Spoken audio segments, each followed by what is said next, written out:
ሰላም እንዴት ናችሁ? ዛሬ ሳር ቤት አካባቢ የተደወለልን ኦቭን ነበረ። ሄደን ስናየው ኢንስታሌሽኑ ብዙ የተቆራረጠ ነገር አለው። እንደዚሁም ደግሞ ፕሌት እና ስዊቹ ችግር ነበረበት ማለት ነው።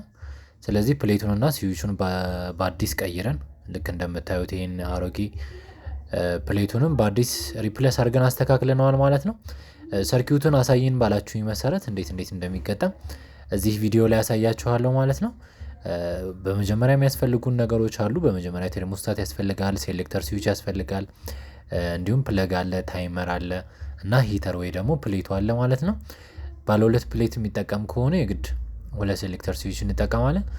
ባለ አንድ ከሆነ ደግሞ አንድ ሴሌክተር ስዊች እንጠቀማለን ማለት ነው። ስለዚህ ቴርሞስታቱ የሚጠቅመው ምንድነው? እንደ ስዊች ያገለግለናል። ከዛ በተረፈ ደግሞ የሙቀቱን መጠን ሴንስ ያደርግልናል ማለት ነው።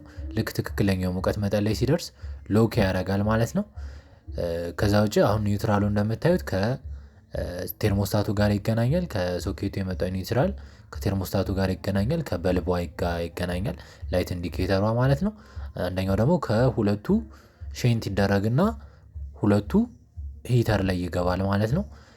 ሌላው ደግሞ ፌዙ ነው። ፌዙ እንግዲህ ሄዶ የት ነው የሚሄደው? አንደኛው ታይመር ላይ ነው፣ አንደኛው ደግሞ ስዊች ላይ ነው። ከስዊች የወጣው ደግሞ ወደ ፕለግ በልብ ይገባል።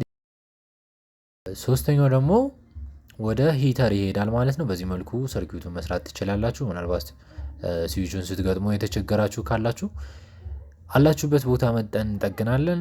እንደዚህ አይነት ቲፖች እንዲደርሳችሁና ሌሎች የጥገና ቪዲዮዎችን መማር ከፈለጋችሁ ላይክ፣ ፎሎ፣ ሼር አይረሳ። ቴንኪዩ